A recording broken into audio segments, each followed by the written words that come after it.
კარგი მომსახურება ჩვენი კომპანიის მთავარი ღირებულებაა.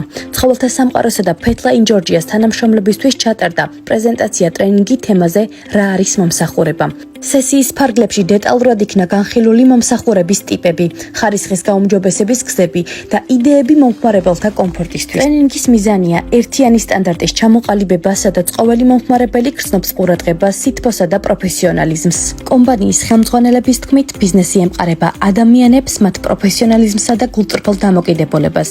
სწორედ ამიტომ განვითარება და სწავლება იქნება მათი გუნდის ყოველდღიური ნაწილი. ეს იყო ჩემი საავტორო ლექციების პირველი ნაწილი, მომსახურება, რომელიც ჩვენთვის მნიშვნელოვანია, რომ ჩვენ თანამშრომლები იყვნენ მომსახურების მოწოდების სიმაღლეზე. ეს მნიშვნელოვანია ჩვენი კლიენტისთვის და ჩვენ ასე უნდა გავაგრძელოთ შემდეგ ლექციებში გაყიდვებთან დაკავშირებით საუბრები. საერთო ჯამში გამოგვივა 5 ლექცია, რომელიც ძალიან საინტერესო და მნიშვნელოვანია გაყიდვებისთვის.